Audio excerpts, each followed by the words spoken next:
Assalamualaikum warahmatullahi wabarakatuh. Saudara sekalian, bagaimana kabarnya hari ini? Semoga semuanya dalam keadaan sehat, dalam keadaan berbahagia, dan kita semua senantiasa mendapat bimbingan dan perlindungan dari Allah. Bertemu lagi dalam mata kuliah metodologi penelitian sosial.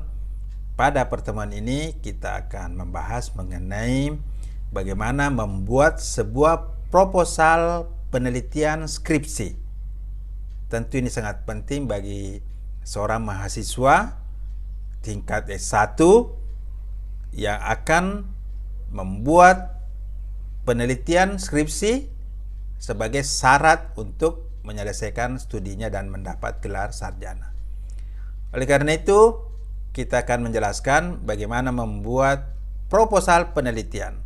Pada kesempatan ini, kita akan menjelaskan bagaimana membuat bab 1 pada proposal skripsi, yaitu bagian pendahuluan. Proposal penelitian terdiri dari 3 bab. Bab 1 pendahuluan, bab 2 tinjauan teoritis, dan bab 3 metodologi penelitian. Sebuah proposal dibuat sebanyak sekitar 40 halaman sampai 45 halaman. Karena skripsi menurut Pedoman Karya Tulis Ilmiah UIN minimal sebanyak 60 halaman. Jadi proposal dibuat sekitar 40 halaman. Sehingga yang tersisa tinggal bab 4 dan bab 5 kurang lebih 20-30 halaman. Jadi saudara sekalian, untuk proposal terdiri dari 40 halaman. Khusus untuk bab 1 dibuat sekitar 8-10 halaman. Untuk bab 1 dibuat sebanyak 8-10 halaman. Nah, kita akan melihat apa saja isi dari bab 1 pendahuluan. Sesuai dengan pedoman, di sini kita melihat struktur proposal penelitian khususnya bab 1 pendahuluan yang berisi A. Latar belakang masalah, B. Fokus penelitian dan deskripsi fokus, kemudian C. Rumusan masalah, D. Kajian pustaka, dan E. Tinjauan dan kegunaan penelitian. Ini adalah isi bab 1 untuk penelitian kualitatif, ya, untuk jenis penelitian kualitatif. Kemudian untuk penelitian kuantitatif, isi dari bab 1 pendahuluan pada proposal penelitian terdiri dari A. Latar belakang masalah, B. Rumusan masalah, C. Hipotesis, ya kalau ada, kemudian D. Definisi operasional dan ruang lingkup penelitian, bagian E. Kajian pustaka, kemudian bagian F adalah tujuan dan kegunaan penelitian. Nah, kita akan membahas masing-masing bagaimana isi bagian pendahuluan untuk jenis penelitian kualitatif maupun kuantitatif. Kita akan membahas terlebih dahulu bagaimana isi bab 1 pendahuluan pada penelitian kualitatif. Ya, yang pertama kita akan menentukan judul penelitian. Judul penelitian tertera pada sampul proposal di bagian awal sebuah proposal. Di situ sudah tertulis judul. Apa judul penelitiannya? Ya. Judul ini adalah satu kalimat yang menjelaskan fokus dan lokus penelitian. Inti dari judul sebenarnya adalah fokus dan lokus penelitian. Fokus penelitian adalah tema atau kajian pokok atau permasalahan utama yang akan kita bahas, yang akan kita teliti pada penelitian kita. Sedangkan lokus adalah tempat di mana kita akan melakukan penelitian. Lokasi, lokus, lokasi. Jadi judul sebenarnya adalah satu kalimat yang menjelaskan, yang menggambarkan fokus penelitian dan lokus penelitian. Biasanya juga diberikan satu anak kalimat dalam kurung metode penelitian yang digunakan. Misalnya tinjauan fenomenologi, ya, atau studi fenomenologi, atau studi kasus pada, itu boleh.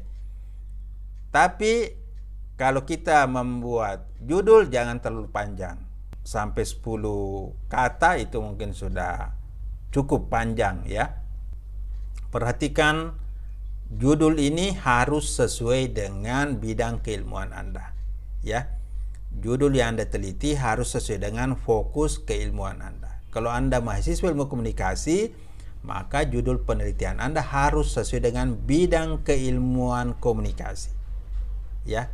Nah, untuk mengetahui fokus bidang keilmuan itu, perhatikan objek forma ilmu komunikasi, ya, yang saya sudah jelaskan pada materi yang lain. Jadi saudara sekalian, judulnya ini harus sesuai dengan fokus bidang keilmuan Anda, fokus bidang ilmuwan komunikasi. Kemudian judulnya dibuat dengan singkat, padat, jelas.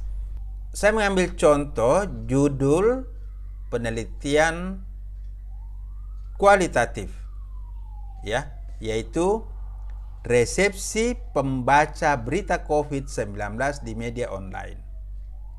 Di sini fokus penelitiannya adalah resepsi pembaca berita. Resepsi pembaca berita COVID.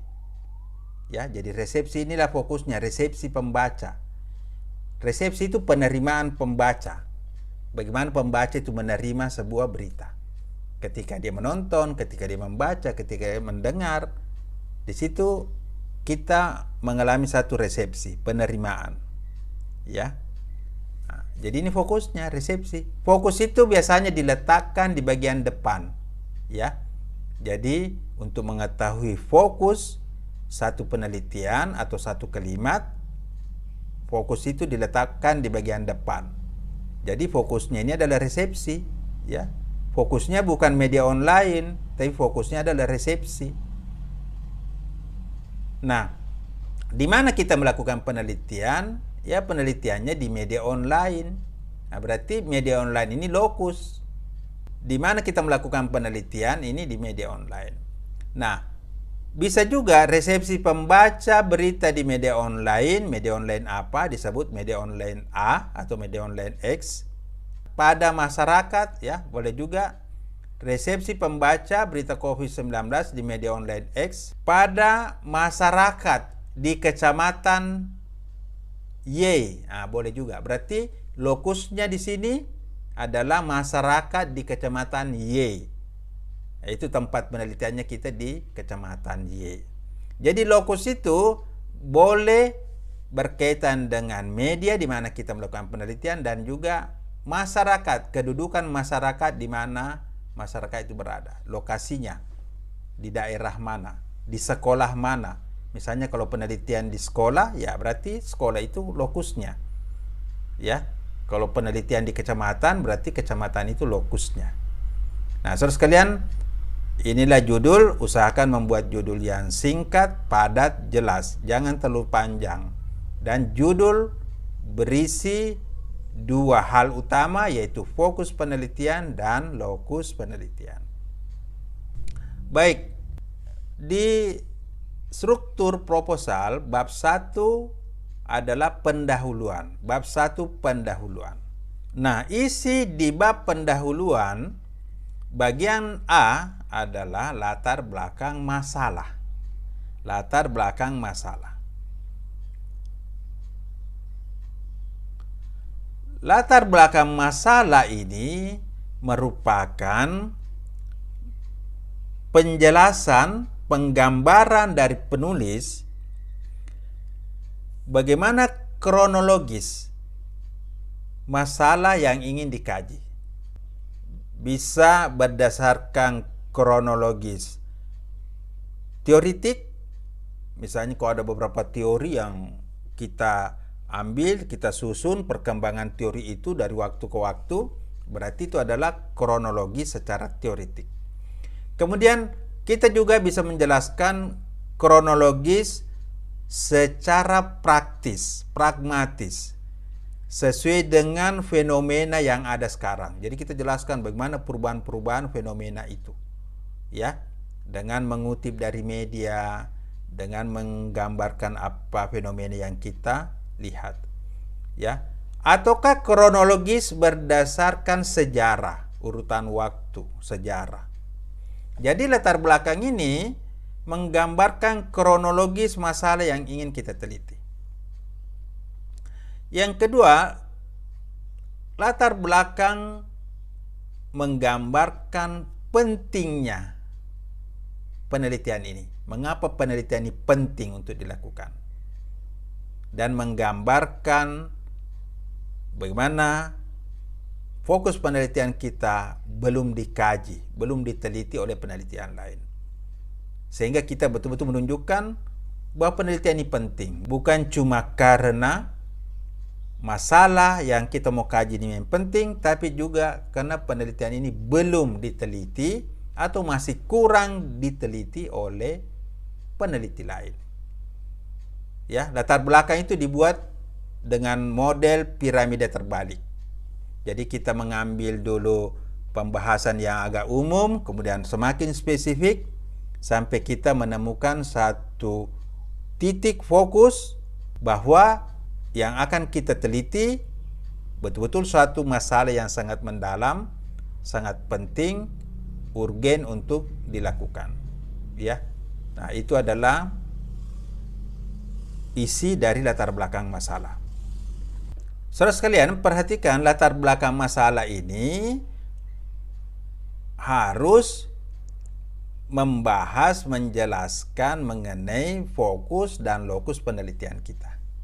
Misalnya, kita meneliti judul resepsi pembaca berita COVID-19 di media online. Maka, yang harus kita jelaskan dalam latar belakang masalah berkaitan dengan new media, berkaitan dengan media online, dan berkaitan dengan resepsi pembaca.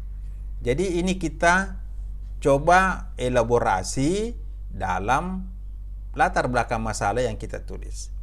Kita menjelaskan bagaimana fenomena atau gambaran yang ada sekarang.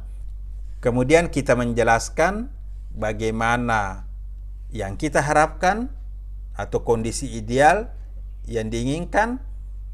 Disitulah terjadi satu celah atau satu gap antara fenomena yang terjadi dengan keinginan atau konsep ideal, sehingga muncul satu masalah. Kemudian disinilah kita memutuskan bahwa penelitian ini penting karena ada masalah yang ingin kita selesaikan, ada masalah yang ingin kita jawab. Kira-kira itulah isi dari sebuah latar belakang masalah. Saudara sekalian, bagian B adalah fokus, penelitian, dan deskripsi fokus. Ini juga penting. Fokus adalah masalah utama yang kita kaji. Masalah utama, masalah pokok yang kita teliti. Jadi masalah pokoknya penelitian ini adalah bagaimana resepsi pembaca berita COVID. Ya, bagaimana resepsi pembaca berita COVID di media online. Jadi kita ingin mengetahui bagaimana sih resepsi penerimaan masyarakat ketika membaca berita COVID di media online. Itu fokusnya. Kemudian deskripsi fokus adalah penjelasan secara operasional kata-kata kunci yang ada pada fokus penelitian. Misalnya, dalam penelitian ini kita harus menjelaskan deskripsi fokus mengenai apa itu media online. Karena di sini ada kata media online, jadi kita jelaskan apa itu media online.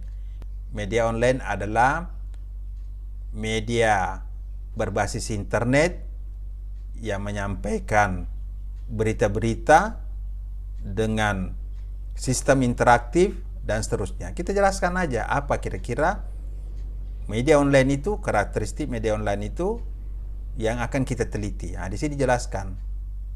Jadi media online ini harus kita jelaskan karena ini adalah satu kata kunci yang penting dalam penelitian ini. Apalagi kata kunci yang penting, resepsi pembaca. Ya, ini dia ada resepsi. Resepsi pembaca adalah penerimaan seseorang saat menerima informasi dari media dan seterusnya. Ini kita jelaskan. Menurut Stuart Hall, resepsi pembaca ada 3. Ada dominan, ada oposisi, ada negosiasi. Nah, ini ada 3 kedudukan atau posisi resepsi seorang pembaca. Nah, ini kita jelaskan di sini. Ya, tapi tidak usah terlalu panjang ya. Kemudian apalagi kata-kata kunci yang lain? Nah, silakan. Di situ misalnya kalau kita mau jelaskan sekolahnya, ya boleh, misalnya Anda penelitian di sekolah apa, ya tulislah di sini. Ya, SMA apa, di situ SMA 1, SMA 2 boleh, ya. Atau daerahnya. Kalau Anda penelitian di kecamatan, misalnya kecamatan A adalah salah satu wilayah di daerah mana, boleh. Jadi inilah isi bagian B, fokus penelitian dan deskripsi fokus. Fokus penelitian ini adalah resepsi pembaca, bla bla bla. Kemudian deskripsi fokus. 1. Media online adalah. 2. Resepsi pembaca adalah. Ya, dan seterusnya. Kemudian di bagian C adalah rumusan masalah. Ya, rumusan masalah. Rumusan masalah bisa 1, bisa 2, bisa 3. Jadi sesuaikan saja. Rumusan masalah adalah kata-kata tanya, kata-kata pertanyaan. Rumusan masalah adalah kalimat tanya atau kalimat pertanyaan. Bukan pernyataan, tapi pertanyaan. Apa, bagaimana, kenapa.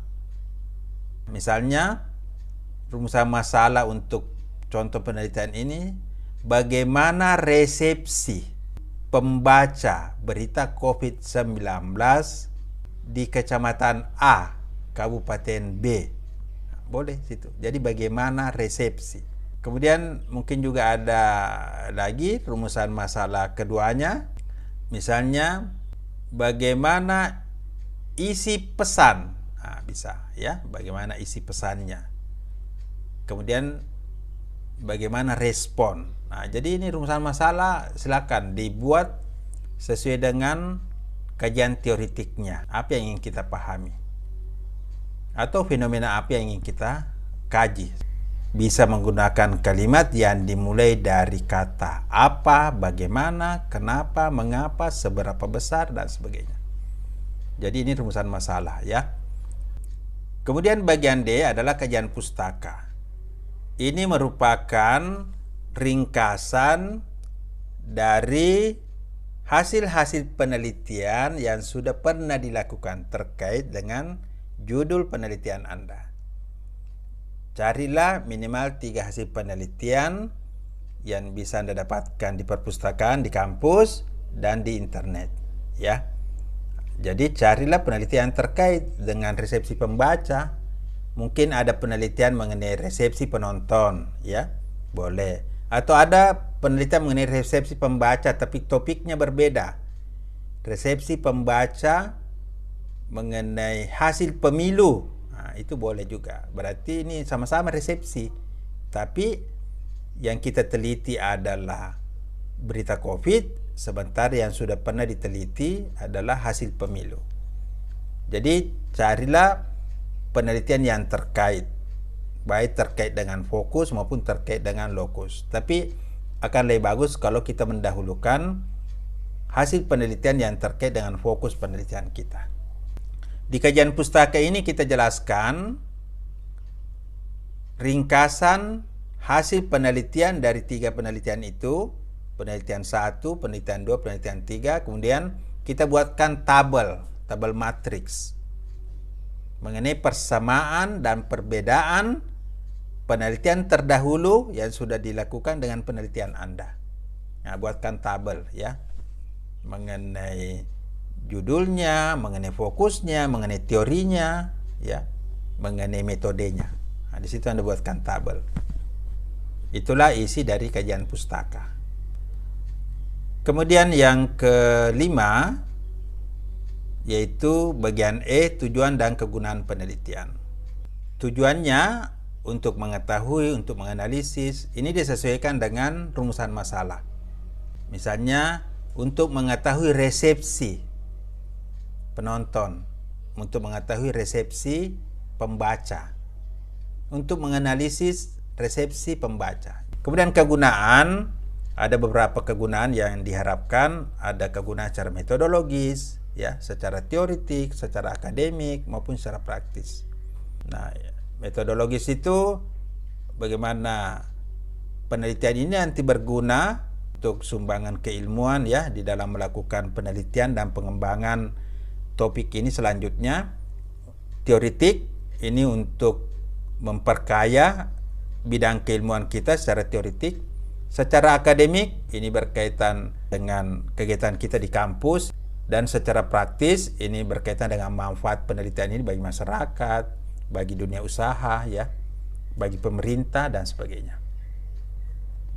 Nah, saudara sekalian, inilah isi dari bab 1 pendahuluan untuk penelitian kualitatif, yaitu A, latar belakang masalah, B, fokus penelitian dan deskripsi fokus, C, rumusan masalah, D, kajian pustaka, dan E, tujuan dan kegunaan penelitian. Ya, semuanya saya sudah jelaskan apa isi dari masing-masing sub bagian ini.